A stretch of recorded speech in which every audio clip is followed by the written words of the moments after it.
Termutilasi menjadi 65 bagian. Dokter forensik juga temukan ini pada tubuh Ayu Indraswari. Dokter forensik dari Rumah Sakit Bayangkara Polda DIY, AKBP Dr. D. Aji Kadarmo membeberkan kondisi jasad korban mutilasi Ayu Indraswari saat dilakukan otopsi. Menurutnya, proses otopsi dilakukan selama beberapa jam sejak pagi hingga siang hari. Kami melakukan pemeriksaan terhadap korban Ayu Indraswari pada hari Senin tanggal 20 Maret tahun 2023 mulai jam 6.45 pagi sampai siang hari. Setelah dilakukan pemeriksaan kemudian dilakukan pemulasaraan jenazah. Kemudian dibawa oleh keluarga untuk dimakamkan, kata dokter forensik Aji saat rilis kasus di Mapolda DIY, Rabu tanggal 22 Maret tahun 2023. Dijelaskan Aji, kondisi korban saat dilakukan otopsi sudah dalam keadaan membusuk di beberapa bagian tertentu. Sebab sejak kematian korban mutilasi hingga ditemukan dan dilakukan otopsi sudah lebih dari 24 jam. Kita sudah temukan ada pembusukan di bagian-bagian tertentu yaitu di bagian perutnya terutama dan ini sesuai dengan tempus delikti yang tadi disampaikan oleh Padir Krimum bahwa ini sudah lebih dari 24 jam, ujarnya.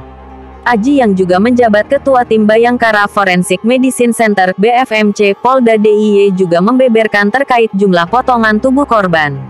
Menurutnya, ada beberapa bagian tubuh korban yang sudah terpisah. Kemudian kami temukan ada luka. Luka ini adalah luka dalam bagian potongan yang terbesar itu ada terpisah menjadi 3 bagian yaitu di bagian setinggi kedua pangkal paha jadi ada 1 ada 2 kemudian di bagian yang besarnya lagi itu sudah terpisah berarti di bagian perut dari setinggi paha ini ke sampai ke bagian kepala. Itu yang benar-benar terpisah, ungkapnya. Selain itu, ada temuan yang juga mencengangkan terkait kondisi kepala korban. Menurut Aji, kondisi kepala korban hampir terpisah dari badan dengan luka di bagian leher. Sebenarnya ada lagi yang terpisah. Belum terpisah yaitu adalah di bagian leher. Setinggi leher. Itu masih kita temukan ada kulit yang menggelambir di bagian belakangnya, terangnya. Sedangkan di bagian dada dan perut, lanjut Aji, ditemukan potongan-potongan kecil hingga sedang yang jumlahnya mencapai 62 bagian. Selain dari sisi forensik, pihaknya juga menemukan ada bekas kekerasan benda tumpul di bagian kepala yang bersifat melumpuhkan korban. Memang ada luka terbuka tersebut yaitu gunanya untuk melumpuhkan sedangkan untuk mengeksekusinya mohon maaf itu di bagian leher, urainya. Aji juga menjelaskan terkait banyaknya potongan tubuh yang dimutilasi pelaku. Menurutnya, banyaknya potongan tubuh yang totalnya mencapai 65 bagian mengindikasikan bahwa pelaku melakukan mutilasi dengan tidak tergesa-gesa. Jadi ada potongan besar kecil sampai sedang ini menurut kami dilakukan tidak dengan buru-buru. Maksudnya mungkin dari pelaku dia ingin cepat tapi dalam pelaksanaannya itu dia ternyata dia memotong itu membutuhkan waktu yang cukup lama, pungkasnya.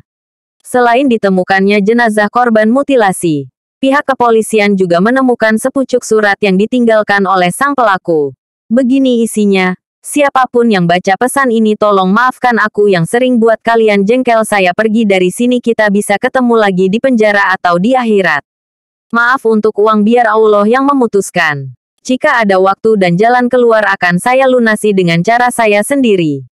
Kenapa aku melakukan ini karena aku sering berada di bawah tekanan akibat gengsi dan maaf untuk semua kebohonganku aku hanya punya waktu plus 24 jam dengan waktu segitu aku akan memutuskan untuk menyerahkan ke polisi atau lari sebisa mungkin atau lari dari kehidupan ini.